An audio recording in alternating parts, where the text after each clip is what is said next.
They basically said that because she was drinking so much, it was starting to affect her headspace and her brain. So I think they said it was alcohol-induced dementia. I want the family to become the guardian.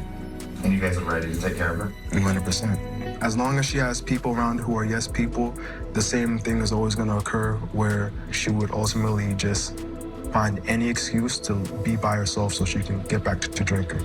Oh gosh! I'm literally shaking as I tell you this devastating news about Wendy Williams. The latest updates about her health are absolutely heartbreaking, and I mean heartbreaking. Her precious son Kevin Jr. is out here just crying his eyes out about losing everything now that his mom is permanently incapacitated. And let me tell you, what I'm hearing is just soul-crushing. They're saying Wendy can't walk, talk, or even think clearly anymore because she's battling dementia. Our queen has become just a shell of her former fabulous self. And you know what sparked all these details coming out? That super controversial Lifetime documentary that dropped in early 2024 called Where is Wendy Williams? Ever since they yanked her show off the air, everyone's been desperately digging for info about what's really going on with her. But honey, let me tell you, so many people are saying this documentary should have stayed locked in a vault somewhere. And some of the issues that are being presented in this documentary have been there before, but it just really sped up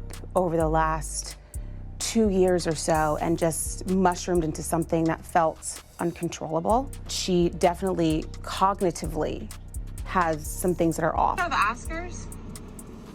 Oscars? Yeah. This weekend? What's Oscars? Well, the award show. Would you want to go to an award show and walk the red carpet? Yeah.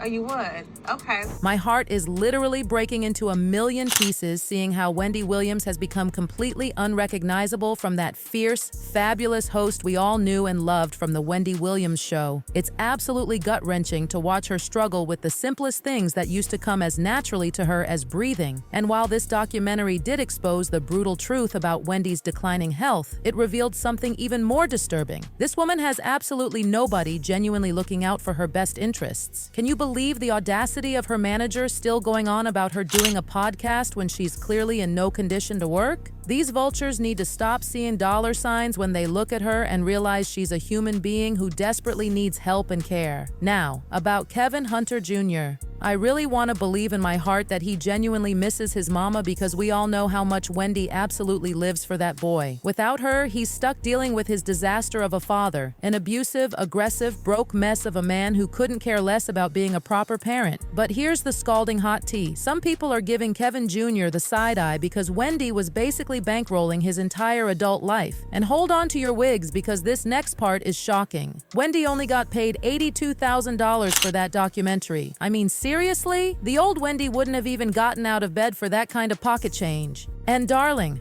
wait until you hear about this legal guardian situation with Sabrina Morrissey. While everyone was dragging Sabrina for supposedly controlling Wendy, she just dropped a lawsuit that's spilling all the piping hot tea. Even though they had the nerve to list Wendy as an executive producer, Morrissey is saying they completely took advantage of her vulnerable state. Wendy had already been diagnosed with early onset dementia and aphasia, and wasn't mentally capable of consenting to being filmed. Lifetime knew this. Everyone around her knew this. And if anyone tries to claim they didn't know, just watch 5 minutes of that documentary and you'll see our girl was in no condition to make these decisions. Documentary last night, I just feel like some things are better left unsaid or unshown.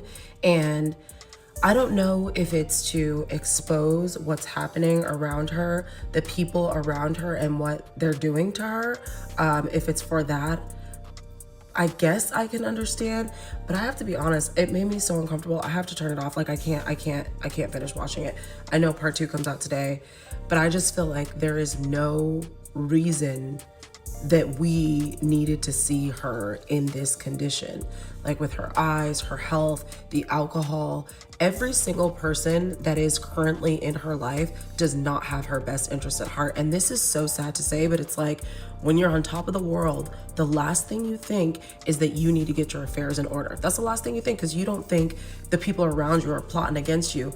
Wendy herself signed the rights over in 2022 to this Lifetime documentary. That same year, Wells Fargo took over saying she was an incapacitated person. You tell me, how could she sign a legal document allowing cameras in your house the same year you're considered an incapacitated person? You have to be compos mentis to sign a legal document like that. Guardians are already suing. This is horrendous and should be taken off the air. When this guardianship thing first started, everyone was freaking out thinking it would be another Britney Spears nightmare situation. But from what the court reports are showing, this guardian actually seems to be fighting to protect Wendy's interests. But let's not start planning the parade just yet. You never really know someone's true motives until it's too late, right?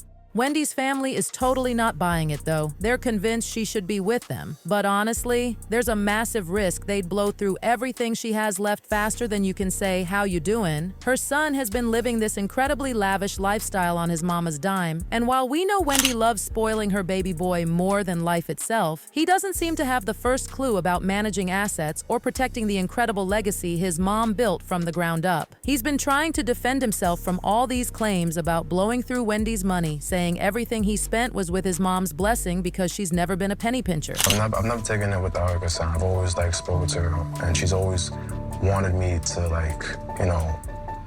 spend her money. I've got so much money. I want it for my son. I want to give some love to my son, Kevin. It's me and you, kid. Like, we totally get that Wendy's never been one to hold back on the finer things in life, but come on now, just because your mama gives you permission to ball out doesn't mean you should act like there's an endless supply of cash, especially now that she can't work anymore. Kevin clearly isn't ready to handle this kind of responsibility, and that broke, parasitic, cheating father of his will probably be about as helpful as a screen door on a submarine. People are absolutely devastated about Wendy's condition, and the comments I'm seeing are just breaking my heart into pieces. One fan said what we're all thinking: nobody deserves this. This diagnosis is pretty much the end for Wendy. The diseases are up there with Alzheimer's. Memory fades fast, the present is pure confusion, and the future offers a sad way to die. Another heartbroken viewer wrote, "This is truly heartbreaking to hear. Wendy Williams has always been a larger-than-life personality, and it's sad to see her facing such challenges. And don't even get me started on the documentary backlash." As one viewer perfectly put it, "I really did not like that Wendy Williams documentary. It was beyond exploitative and very saddening. Like, she's still Wendy, but just the mirror of the vessel she used to be. I hope and pray she gets well." The million-dollar question on everyone's minds right now is whether her legal guardian did the right thing filing that lawsuit, and if her son should have full access to her wealth. It's such a messy, heartbreaking situation, and I'm just praying that somehow, some way, our girl Wendy gets the protection and care she desperately needs. She gave us so many years of entertainment and hot topics. She deserves so much better than this tragic ending to her story.